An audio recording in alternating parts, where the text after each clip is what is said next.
In news that will shock the world this Thursday, August 27th, 2010, David Yost, the blue Power Ranger from the Mighty Morphin Power Rangers, came out of the closet today. Oh my god, my childhood is ruined. Are you kidding me? Even as a little DeFranco, I knew the slightly muscular dude dancing around in blue spandex and white boots probably loved the penis. He liked the little putty in his mouth. If you get what I'm saying. Semen is what I'm saying. Anyway, on to the show. This is a news show.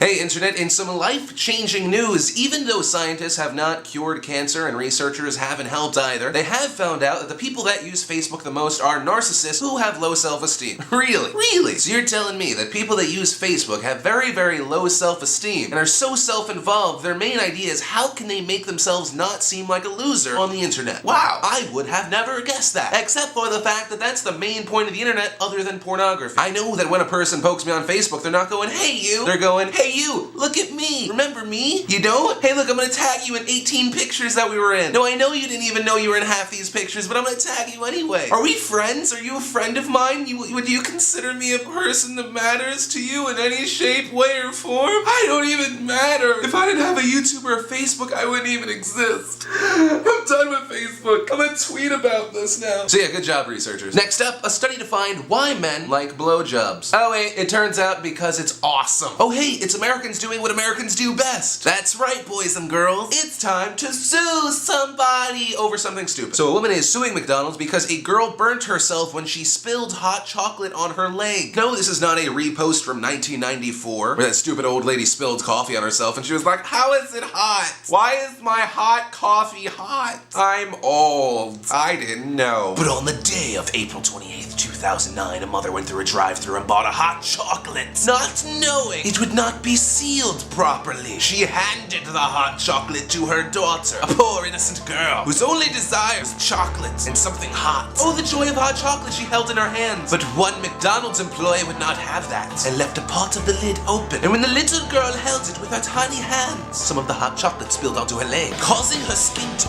melt into a delicious chocolatey melty thing. And so the mother is suing. Dear lady, bitch, how stupid is you? It's not like the McDonald's employee handed the hot chocolate to the daughter. She handed it to you first. Her legal guardian that's supposed to protect her from things like pedophiles and God forbid hot chocolate. But you were too stupid to realize that it wasn't closed properly. Or you're lying. In which case, bitch, you still stupid. And that's all for that story. A real quickie thing, the new version of Dig is up, but it's kind of up and not really up. So if you want to add me, I'll include my my Dig profile in the description below. Just wanted to throw that in there. I like to have friends wherever I can have them. Anyway, now moving on to Stabby McStabberson sort of news, the anti-Muslim sentiment in New York has gotten a little out of hand. Of course, it's on the rise because of the anti-Musk / community center initiative. I say initiative, but what I really mean is a bunch of people like screaming, ah, Muslims! And so this morning, when a bunch of Muslims were praying, this crazy drunk dude like was screaming at them and peed on their mats. A New York cabbie who may have been Muslim or just brown with a goatee was stabbed in the neck by a 21-year-old film student, which is kind of depressing to be stabbed by the most generic thing in New York City. And the guy who stabbed him was screaming, this is a checkpoint, this is a checkpoint, I gotta put you down, motherfucker. I don't know what that means. Luckily, the cabbie survived, and Michael Enright, the guy that stabbed him, is in jail for a hate crime. But it seems like the Muslim hate's going viral. It's really sad. But then again, every day you see that people are capable of pretty much anything. The best and the worst. Usually leaning towards the worst. And with that in mind, let's move on to the 18-year-old high school student who choked the developmentally challenged 16-year-old girl to death. Now, it's one of those stories that's weird. It takes this kid who everyone says is pretty normal, which really just shows you that everyone's a really bad judge of character. Since, once again, everyone is capable of everything. There's usually a whole lot more going on in here than there is here. And so in this story, the 18-year-old boy asked the girl to come over. She stayed for like 15-20 minutes, and when she went to leave, he choked her to death, removed her clothing, put her in brush, and put a bike on top of her. Now, the thing that everyone's been focusing on is after he killed this girl, he went home and he played Dungeons and Dragons online for hours because he said he wanted to forget. Now, as of right now, they're not saying that they're blaming the video games, which I expect could come at any moment. They're always looking to blame video games. And the reason I say I think they're going to blame video games is because even though he killed the girl and he led detectives to her body, they put in a plea of not guilty, which means they want to blame something else, and video games seem like a likely target. And I mean this in the nicest way possible. I know everyone's like, oh, he's a happy-go-lucky kid, but he doesn't look like a happy-go-lucky kid here. Also, why is that cop listening to an iPod? Because people listen to music, play video games, watch movies to forget about life. That's all there is to that story. He wasn't on a quest trying to get XP. If anything, MMOs teach you about rules. Have you ever argued about dragon points? You're supposed to understand the system. Only 3 people probably even get that that reference. Main point being, kid looks crazy. He's probably crazy. He should go to jail. Do you think the vampires ensure blood orgasm blood? Because if they cry blood because they don't have any bodily fluid, it just makes sense. Anyway, that was all the news today that mattered to me. There's stuff about James Cameron relating the oil spill to Avatar, and Tiger Woods' now ex-wife talking, but I don't really give a shit. I'm just being honest. And of course, if you want to watch anything else today, because I got so many requests from people saying, hey Phil, what does it look like when you don't edit yourself? I uploaded a second video to the vlog today. Just me unedited with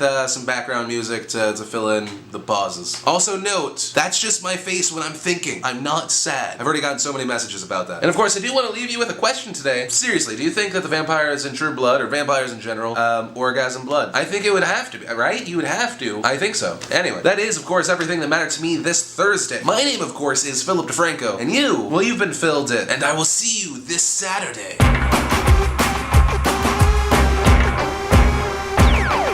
Swing from the hip now, swing